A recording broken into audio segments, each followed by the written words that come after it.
আমি একজন বলছি, আমার কাছে আয়, আমাকে তোরা গুলি কর, এখানে কেউ তোদেরকে ছাড়বে না। অনেক কষ্ট সহ্য করেছি আমরা দীর্ঘ 15টি বছর।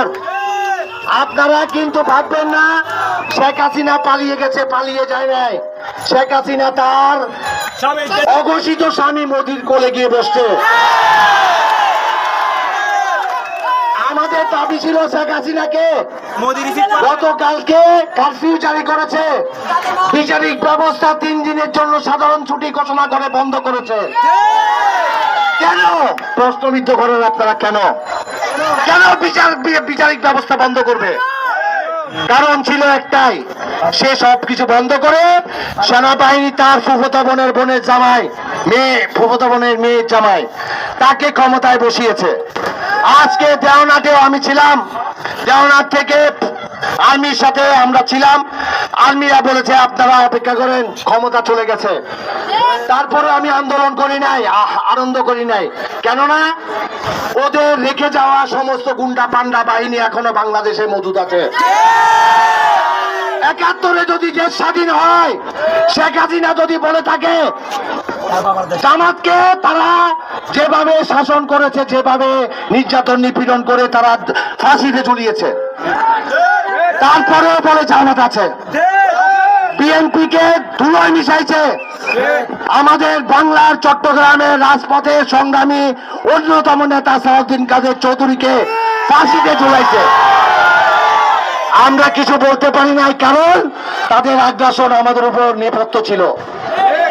আজ আমরা বুক খুলে কথা বলতে পারছি, স্বাধীন হয়েছে দেশ। তবে স্বাধীন হলেও শত্রু মুক্ত হয় নাই, কারণ শত্রুর হাতে ক্ষমতা। কিভাবে? সেনাবাহিনী ওর মনোনীত ব্যক্তি। আমরা বিশ্বাস করতে পারি না। যারা এর কারণে আমরা আজকে মার্কেটে আন্দোলন করছি, যাদের কারণে আজকে আনন্দ করছি, তারা এখনো রাজপথে আছে। আপনারা জানেন, আপনারা ফেসবুকে স্ট্যাটাসে দেখেন, গতকালকে রনির নেতৃত্বে ঢাকা ভার্সিটি ক্যাম্পাস মাত্র 4 জন ছাত্র তারা ঢাকা ভার্সিটি দখল করছে। তারা হল খুলে ঢুকে পড়ছে। স্ট্যাটাস দিয়েছে রনি যে আপনারা যার যা কিছু আছে হেঁটে হলেও ঢাকায় আসেন, আমরা গণভবন ঘেরাও করব, আমরা ভিক্ষা করে গাড়ি ভাড়া দেব। সমস্ত বাংলার জনগণ ঝাঁপিয়ে পড়ছে, ঝাঁপিয়ে পড়ে ঢাকার রাজপথ দখল করেছে। তারা শাহবাগ থেকে আন্দোলন তুলেছে, আমরা গণভবন ঘেরাও করব। ছাত্র সমাজ গণভবন ঘেরাও করে নাই, গণভবনের ফটক ভেঙে ঢুকে গেছে, গণভবনে ঢুকে তার বেডরুম পর্যন্ত ঢুকেছে। সেখানে শেখ রেহানাও নাই, শেখ হাসিনাও নাই। তারা তাকে ক্ষমতা দিয়েছে, আমরা তো বলি নাই তাকে পালিয়ে দেওয়ার ব্যবস্থা করার জন্য। এই বাংলার মাটিতে আপনাদের কাছে অনুরোধ করছি, এভাবে করে আনন্দ করে আপনারা দমে যাবেন না। কারণ আমার 2টো সন্তান ছোট ছোট, এই আওয়ামী রাজনীতি করে আমার শরীরে গুলিবিদ্ধ হয়েছে। 90-এর গণ অভ্যুত্থানের রাজপথে থেকে স্বৈর শাসককে আমরা প্রতিদিন করেছিলাম। এর সাথে তার মতো এরকম জঘন্য ছিল না। এই গুন্ডা বাহিনী আওয়ামী লীগের যে আগ্রাসন রাজত্ব চলেছে, চাঁদাবাজি থেকে শুরু করে টেন্ডার থেকে শুরু করে, আজকে আপনারা এই আনন্দ নিয়ে ঘরে গিয়ে বসে থাকবেন না। কারণ সরকার এখনো আমাদের হাতে নাই, সেনাবাহিনীর হাতে। এই সেনাবাহিনী বাচ্চার মুখে চকলেট দিয়ে গার্ডিয়ানকে খুশি করার সেই দিন এখন আর নাই।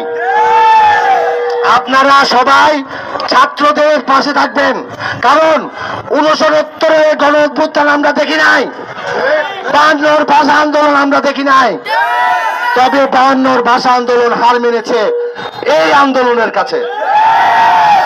71-এর স্বাধীনতা যুদ্ধে আমার জন্ম সংগ্রামে, এই স্বাধীনতা যুগে মানুষ এরকম আন্দোলন করে নাই, আনন্দ করে নাই যে আনন্দ আজকে করছে। সারা বাংলার মাটিতে আজকে আনন্দের বন্যা বইছে। তবে এই পুলিশ, কোতোয়ালি থানার পুলিশ, সমস্ত থানার পুলিশ দরজা জানালা বেঁধে ঘরে বসে আল্লাহ আল্লাহ করছে। কারণ তারা জানে আমরা ডবল বোলিং থেকে, আমি আর্মি থাকা অবস্থায় অনেক ছাত্র কালকে অ্যারেস্ট হয়েছে, আমরা তাদেরকে ছুটিয়েছি। আজকে ছুটিয়েছি। আমাদের একটা দাবি, লকআপ খালি করেন, নালে পুলিশ প্রশাসনকে মানবে না। গণভবন ভেঙে ফেলছে, থানা কোনো ব্যাপারই না। তারা তাদেরকে ছেড়ে দিতে বাধ্য হয়। আমি দেখেছি মায়ের চোখের পানি। আমাকে বলেছে আল্লাহ তোমার বাঁচা রাখুক, আজ আমার বাঁচাতে হবে না, জনগণ বাঁচুক।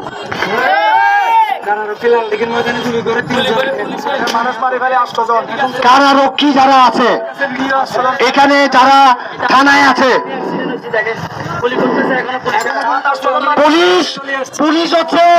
পুলিশ হচ্ছে জঘন্যতম একটা বিষয়। আমি আসলে খুবই ক্লান্ত, আমার বয়স হয়ে গেছে, 54 বছর বয়স চলে, ডায়াবেটিস পেশেন্ট আমি। এক সময় নিজে অস্ত্র হাতে নিয়েছিলাম এই আওয়ামী লীগের জন্য। এই ছাত্রলীগ ছাত্রদের হাতে কলম দেয় না, অস্ত্র দেয়, আমি তার সাক্ষী। এই বাবর আলী সেদিন নেমেছিল চট্টগ্রামে, তার অস্ত্র কেনা অস্ত্র দিয়ে ছাত্রদের উপর নির্মম ভাবে গুলি চালিয়েছে। এটা কি বাহাদুরির কথা? ন্যায্য অধিকার চাইতে গিয়ে আমরা কি হলাম? আমরা রাজাকার হয়ে গেছে। জয় বাংলা বললে বাংলাদেশের সমস্ত গুনাহ মাফ হয়ে যেত। জয় বাংলা বললে মাফ হয়ে যেত, কিন্তু জয় বাংলা তো এখানে বাংলার জনগণ চায় না। বাংলার জনগণ চায় আপনি বাজারে যান, বাজারে গিয়ে দেখেন, আমার ফেসবুকে ঢুকে দেখবেন এই কঠিন আন্দোলনে আমি স্ট্যাটাস দিয়েছি, আমাকে অনেকে হুমকি দিয়েছে, আমার এলাকার ছেলেরা হুমকি দিয়েছে আমাকে মেরে ফেলবে। আমি মৃত্যুর ভয় করি নাই। কবিগুরু বলেছে মৃত্যুকে যে ভয় পায় মৃত্যু তাকে কাছে টানে, মৃত্যুকে যে বুক পেতে নেয় বাঁচতে সেই জানে, ঠিক কিনা? আমার কথা হচ্ছে আপনারা কিন্তু এটাতেই খুশি হবেন না, কারণ পুলিশ প্রশাসন এখনো দেদারছে, মানুষ মারছে। পুলিশ আওয়ামী লীগের পোষ্য গুন্ডা।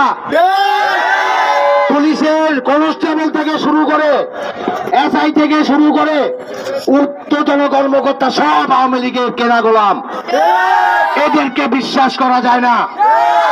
আর্মি কিছুদিন আগে পরিবর্তন করে তার আপনজনকে বসিয়েছে, তার কাছে ক্ষমতা দিয়ে সে চলে গেছে। পরিস্থিতি শিথিল হলে সে আবার আসতেও পারে, এমন কোনো বিষয় না। আর যদি আর্মি নেমে সমানে গুলি চালায় আপনারা কেউ বাঁচবেন না, বাঁচবেন। সুতরাং বুক যখন পেতেছি, স্বাধীন হওয়ার জন্য পেতেছি, নিজের অধিকারের জন্য পেতেছি। আমরা এই বুক পেতেছি আমাদের সর্বস্তরের অধিকার ফিরিয়ে দেওয়ার জন্য।